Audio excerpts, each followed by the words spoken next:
Sveiki.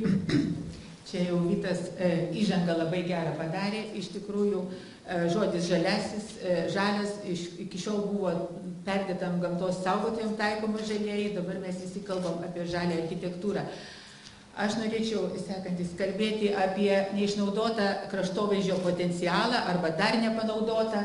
Iš tikrųjų, matom, gamtinį, galima skirstyti į keturis, sakysim, tokias grupės kraštovaizdžio, gamtinį kraštovaizdį, kurį mes turime saugoti, kuris čia galėtų būti.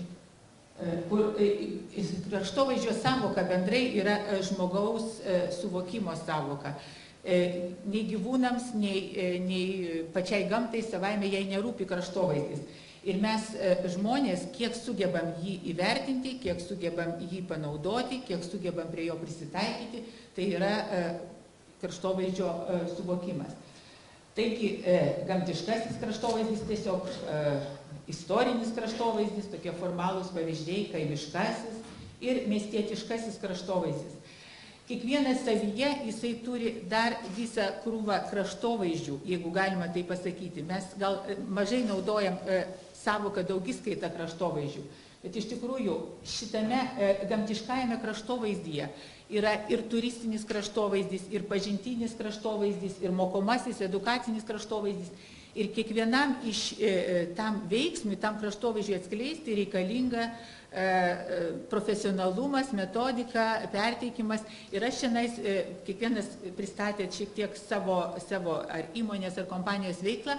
Aš šiuo atveju atstovauju Lietuvos kraštovaizdžio architektų sąjungą ir šiek tiek bandysiu pareklamuoti arba atskleisti kraštovaizdžio architekto veiklos lauką. Jeigu galima būtų dar grįžti. Istorinėme kraštovaizdyje yra, be abejo, nieks nebijosite, yra prestižo klausimas, atminimo, memorialiniai kraštovaizdžiai, taip pat ir komercinis momentas, taip pat ir restauracinis atsakingumo momentas prieš mūsų istoriją. Kaimiškajam kraštovaizdyje, ko gero, reikalinga specialių žinių įsisavinti sėjomainos kraštovaizdį, laukus, taip pat kaimo turizmo dalykus, kelius, vieškelius ir panašiai.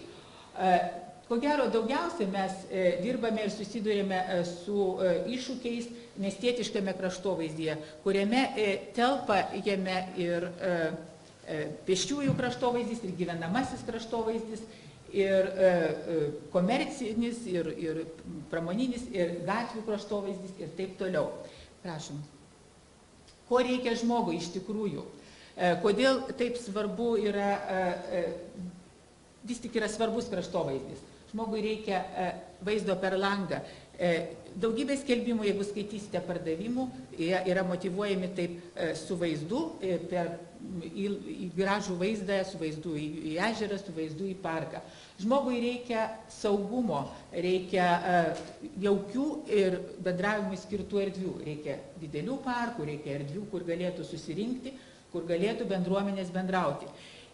Šito viso kitas įrengimui, sutvarkymui, pasiekimui, efektyvumui iš tikrųjų reikalinga, vėl kartuosiu, specialių žinių, tuo pačiu ir 21 amžiui dabar ypatingai, kaip sakyti, propaguojamų darnos ir tvarumo žinių. Ir būtent per šituos, aš ne veltui įdėjau savo tokio gerbiamo autoriaus iš 19 amžiaus Andrė Liverpulio pavyzdį, nes jis Lietuvoje sukūrė privačius parkus, o Liverpulyje Sefton parkas buvo jau tada sukurtas miesto vystymui ir praktiškai atspindi visus tvarumo dėsnius ir įrodė savo išlikimu. Istorinis planas praktiškai mažai skiriasi nuo dabartinio vaizdo. Ir iš tikrųjų per visus pagrindinius tris, sakysim, aspektus gali praeiti vėl, kodėl reikalingas kraštovaizdžio architektas. Ką gali jisai gero duoti ekonominiu požiūriu.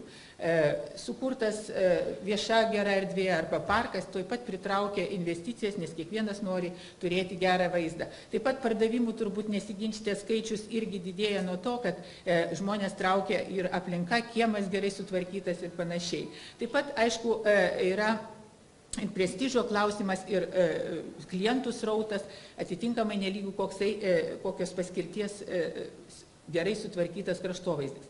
Socialiniu aspektu nepaprastai yra svarbu sveikata žmogaus, saugumas, gera būklė. Ir taip pat ekologinė, apie kurią jau irgi buvo užsiminę, tai yra ir bioįvairovė, tai yra ir darnus tvarkymas, yra lietaus tvarkymas, tik aš šnekėjo, žaliųjų stogų idėjos ir panašiai. Visose šitose srityse, o taip pat apjungiant su estetika, kraštovaizdžio architektas galėtų jums surasti kelią į teisingą sprendimą. Ačiū uždėmesi. Bokalą pakelti vakare. Tokia diena, penktadienis visada yra parodoj. Aš esu laimingas žmogus, nors laikraščiuose apie mano vadovaujamą instituciją rašo įvairius dalykus. Laimingas dėl dviejų dalykų. Iš tiesų, istorinėme procese dalyvauju. Vienas sudėtingiausių procesų sąmonės reformavimo būtent per tą daugiabučių namų modernizavimo programą. Laužoma, lūžta ir teigiamas trendas. Antras dalykas, kasdienos iššūkiai gimdo vis naujus ir antai prieš porą-trejetą metų šnekėti dalykai su kolega Gintaru ir Jonu apie tvarę urbanistiką, tai buvo kažkokie man ir pačiam svaičiomai, dabar matau, realizuojasi yra. Mano šeimoje įprasta buitinius dalykus tvarkyti jau atsižvelgiant į rytdienos poreikius. Palikti reikia gamtą ir tvarką. O klausimas, ar ta sąmonė Lietuvos žmonių yra iš tiesų tinkama, ar jinai pasirengusi. Tai matyt vienintelis indikatorius yra šiandieną Lietuvoje, tai tie tyrimai, kuriuos mes vykdome, norėdami įvertinti, ar programa juda. Prieš jūsų akis yra atnaujinimo barjerų skalė tokia, tai yra rimtų tyrėjų atliktos studijos dalis metų bėgyje ir galiu tik tai pasakyti, kad iš tiesų žmonės nėra priešiškai nusiteikę prieš tuos pokyčius. Pirmas svarbiausias dalykas, čia aš dabar jau grįžtu, o čia jau taip toli, tai aš grįšiu. Sakysime, tai žmonės iš tiesų labai norėtų atsinaujinti būstą. Šiandien 81 nuošimtis žmonių ir tai svoris vis didėja, labai aiškiai suvokia. Tai yra būtina sąlyga šiandieną gyventi, rytoj gyventi ir pasiekti visgi dar kažkokį gyvenimo džiaugsmą. Dabar visi irgi apie 80 nuošimčių, iš 10 8 puikiai supranta, kad tai yra neišvengiama. Tai yra ta kokybė, kuri siūlomo gyvenimo yra neišvengiama ir būtina. Kitaip tariant, tai, ką kolegos šnekėjote, tai yra išvestiniai dalykai iš labai paprastų buitinių dalykų, kurie daugiabučiuose yra. Jie yra būtini ir jie bus realizuoti.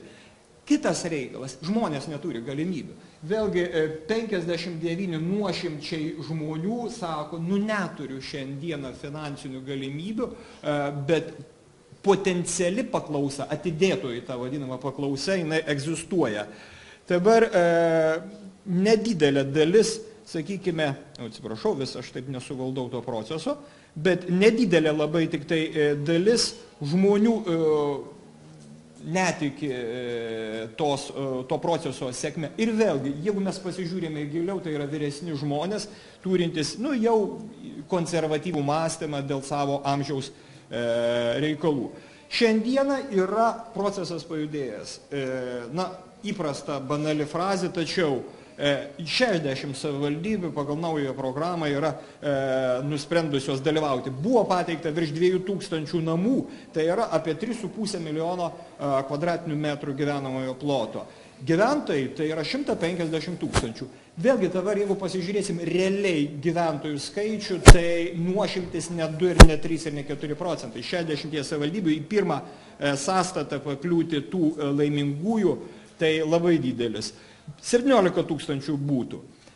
Atrinkta buvo tik tai iš to virš 2040 nuošimčių arba 839 pastatai. Ko siekiame? Tai yra suvartojimas turėtų kristi nuo 295 kWh kvadratiniam metrui per šildymo sezoną iki vidurkio, sakykime, 70. Tai maždaug, kaip matote, 4 kartus sumažėti. Ar yra galimybė tokia? Tai galiu pasakyti, yra. Pavyzdžiai, paprasta statybinė technologija leido Žemaitijoje, Plungėje name pasiekti efektyvumą nuo 182 kWh kvadratinių metrų iki 36, tai vos nepasivaus namo standartas. Elementari pasyvi, sakykime, elementari statyba technologija, kurios projektuotais esate čianais gal ir ne vienas jūs. Dabar atskirai įmant tokius zarasus, totaliai, kaip matote, 74% periferinio miesto, ten, kur yra bedarbystė didelė, ten, kur yra vyresni žmonės, jie nebejoja savo pasirinkto sprendimo teisingumu ir tik tai už tai.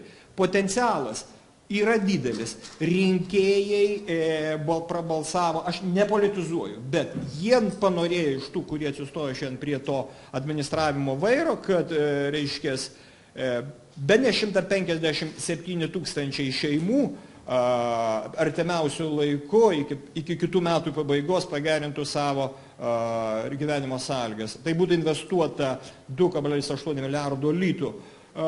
Gerai, blogai, bet tai yra vyksta. Ką mes įsprendžiame? Mes šiandieną jau esame renovavę 500 namų. 500 namų sutaupė šiluminės energijos tiek, kiek per metus pagamina tokios dvi modernios ir naujos katilinės Molėtuose ir Utenoje. Tai yra didelis pasiekimas. Dabar kokie rezultatai? Kaip matote, yra prieš jūsų akis. Čia yra Klaipėdoje praeitų metų stresiniais mėnesiais vasario. Akivaizdu yra gerai. Dabar bet kuriuo metu, sakykime, atvėrus būpos priimti sprendimai, blogi, negeri, Čiapas ar kitas direktorius tenais yra blogas. Aš ilgą laiką taip pats galvojau, kad ne taip darome. Tačiau, kai mane dėl tam tikrų, sakykime, sprendimų truputį pastumė, buvau nuo direktoriaus pareigų nuimtas, aš negalvojau, kad aš Lietuvoje tiek susilauksiu žmonių, tiek, kurie ir pikti mano atžvilgiu, tiek palaikymo, tiek pritarimo. Vieną galiu pasakyti, tai, kas daroma, jūsų siūloma yra neišvengiama, tai bus ir tai vienintelė iš tiesų išeitis. Ačiū.